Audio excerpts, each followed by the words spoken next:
Goeiedag, ek groet jou in die kosbare naam van Jesus Christus. Dit is moeilik om die lewe te geniet as jy nie jouself kan aanvaar nie.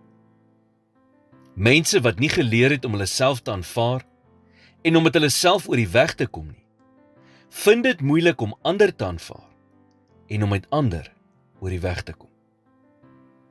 Om die unieke manier waarop God jou gemaak het te aanvaar, beteken dat jy glo dat God die beste weet. Dit kom alles neer op 'n kwessie van vertroue.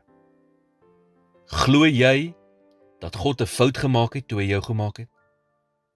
Of vertrou jy hom wetende dat hy 'n plan vir jou lewe het?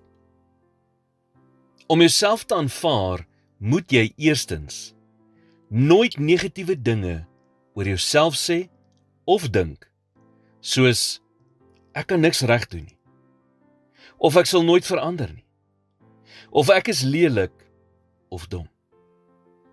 Die woord sê in Spreuke 23 vers 7, want soos hy in sy siel bereken, so is hy.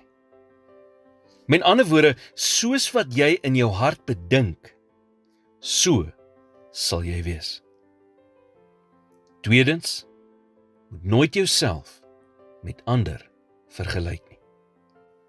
God moet verskeidenheid lief hê, want anders sou hy ons nie almal anders geskep het nie. Selfs ons vingerafdrukke verskil. Jy sal dus nooit daarin slaag om jouself te wees as jy probeer om soos iemand anders te wees nie.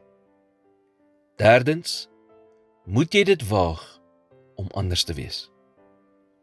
Wees iemand wat God behaag en nie iemand wat mense behaag nie.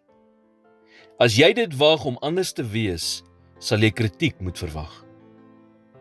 Om saam met die skare te gaan, wanneer jy in jou hart weet dat God jou op 'n ander pad lei, is een van die redes waarom mense nie daarin slaag om hulle ware self te wees nie. Laastens, moet nooit jou waarde as mens koppel aan hoe ander mense jou behandel nie. Dis moeilik om die lewe te geniet as jy nie jouself kan aanvaar of jouself kan wees nie.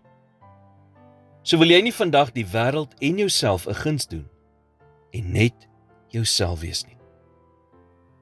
Here, help my om myself te sien soos wat U my sien. Iemand unieks wat liefde en respek verdien. Wanneer ek myself met ander vergelyk en onvoldoende voel, herinner my daaraan dat my identiteit in U moet wees en nie in ander nie. In Jesus naam bid ek dit.